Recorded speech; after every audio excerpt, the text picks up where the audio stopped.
100, 150 வருஷமா என்ன நடைமுறை இருந்ததோ அதுதான் இருக்கு.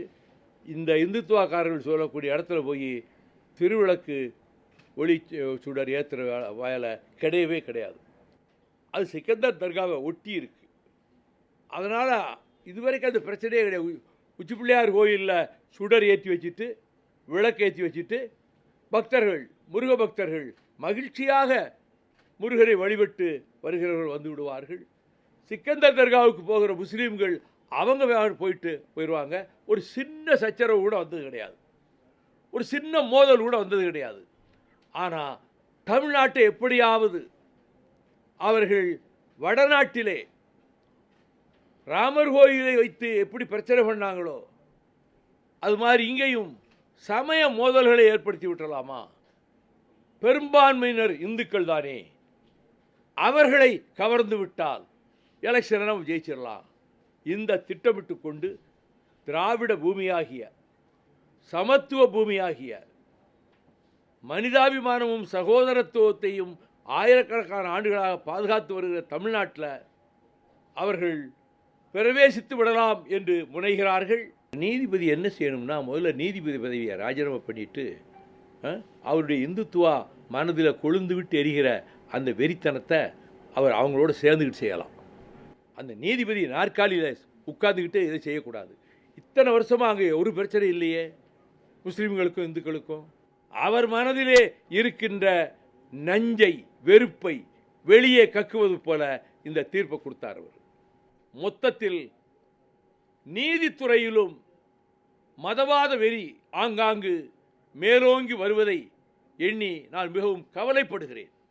எந்த மதத்திற்கும் சம்பந்தமே இல்லாத ஆங்கிலேயர் காலத்திலே வைக்கப்பட்ட நில அளவைக்கல், சர்வே ஸ்டோன், அதில் ஒரு தீபத்தை ஏற்ற வேண்டும் என்று ஒரு கோரிக்கை வைக்கப்பட்டு இந்து மதத்திற்கு எதிராக இந்து மக்களின் மனநிலையை உண்மையிலேயே புண்படுத்தக்கூடிய வகையிலே கோயிலுக்கும் அதற்கும் சம்பந்தமே இல்லாத ஒரு கல்லிலே தீபம் ஏற்றப்படக்கூடிய ஒரு சூழலை உருவாக்க வேண்டும் என்ற ஒரு சூழ்நிலையை உருவாக்கி இதை பயன்படுத்தி கொண்டு பிஜேபி அங்கே மத கலவரத்தை உருவாக்கக்கூடிய ஒரு சூழலை நாம் பார்த்து கொண்டிருக்கிறோம். அங்கே இருக்கக்கூடிய பொதுமக்களுக்கு கூட ஒரு அச்சத்தை ஏற்படுத்தக்கூடிய ஒரு நிலையை அவர்கள் உருவாக்கி இருக்கிறார்கள்.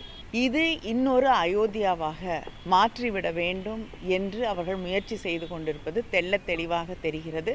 அரசியல் குளிர்காய்வதற்காக இவர்கள் செயல்பட்டு கொண்டிருக்கிறார்கள். மக்கள் அவர்களை அடையாளம் கொண்டு கொண்டிருக்கிறார்கள், ஏற்றுக்கொள்ள மாட்டார்கள். கார்த்திகை தீப திருவிழாவை கலவர தீபமாக மாற்றுவதற்கான முயற்சியில் மதவெறி கும்பல், பிஜேபி உள்ளிட்ட சங் பரிவார் கும்பல்கள் ஈடுபட்டு கடந்த ஒரு வார காலமாக மிகப்பெரிய பதற்றம் தமிழகத்தில் ஏற்பட்டிருக்கிறது.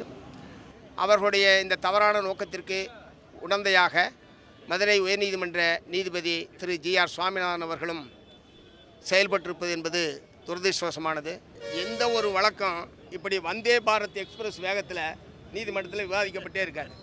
உண்மையிலேயே சுவாமிநாதன் அவர்கள் வந்தே பாரத் எக்ஸ்பிரஸ் வேகத்தில் இந்த வழக்கை அடுத்தடுத்து சில நிமிடங்களில் இந்த வழக்கை விசாரிப்பது என்று இரவு பகலாக இதற்காகவே அவர் செயல்பட்டு கொண்டிருக்கிறார்.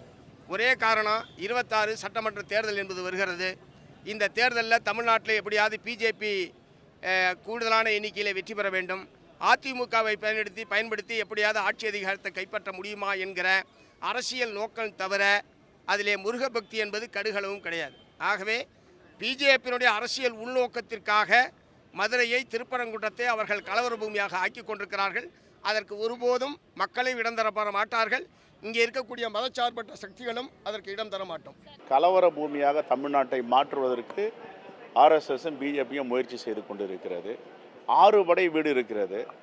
6 படை வீட்டில் ஒரு படை வீடில் தான் திருப்பரங்குன்றத்தில் கீழே கந்தர், மேலே சிக்கந்தர் என்று சொல்லுவார்கள்.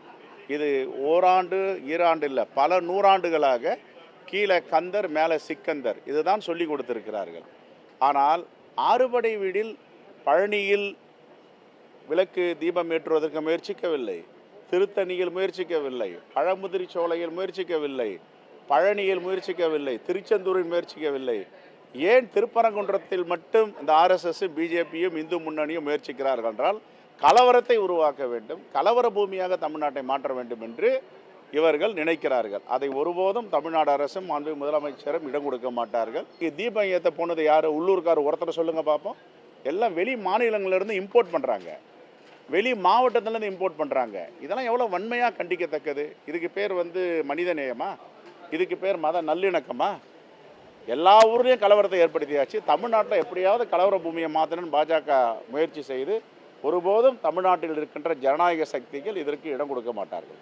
இந்து மற்றும் இஸ்லாமிய கிறிஸ்துவ சமுதாய மக்கள் அங்கே எல்லோரும் அமைதியாக வாழ்கின்ற விதத்தில் மற்ற இயக்கங்கள் அது யாராக இருந்தாலும் அவர்களது அங்கே பொது அமைதிக்கும் தமிழ்நாட்டின்